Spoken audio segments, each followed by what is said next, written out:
سلام علیکم. علیکم السلام. شما میتوانید نام سراینده دوست داشته‌تان رو بگویید؟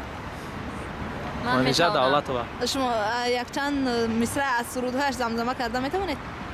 بهوده خورم میکنی من خود نمیدونم چرا با این همه بیرحمیت من دوست میدارم تو رو.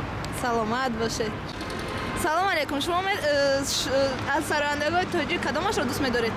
از سرایندگان تاجیک من افضل شاه شادی و قربان علی رحمان. از این دو سرایندگان خوب هستند.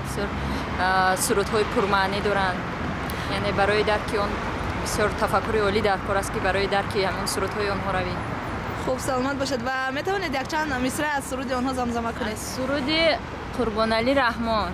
حضرتی امیر جانم آرامی دل و جانم. همین قدرش به یادم مانده است.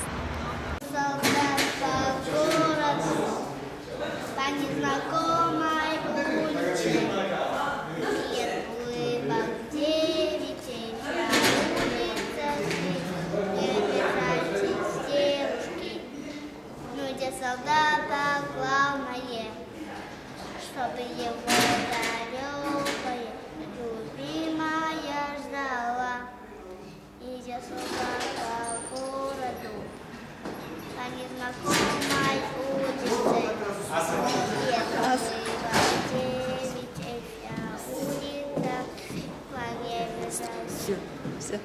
سراینده دوست داشته‌تان کی است؟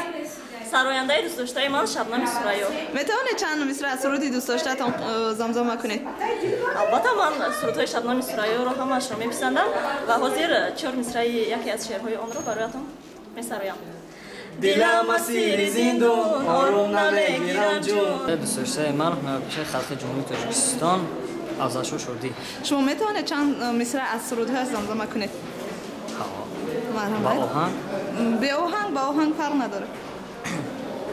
اگر یک لحظه خاری زبان بینم سخنهای روان را ناروان بینم به دست ناتوان گر توان بینم دلم بر رودکی سوزد به حال زندگی سوزد دلم بر رودکی سوزد به حال زندگی سوزد.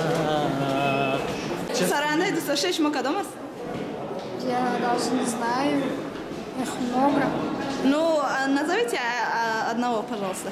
Мне Шабнам Сурайо нравится. Вы можете спеть какую-нибудь песню? Нет, конечно. Ой, извините. У меня Спасибо вам. голоса нет.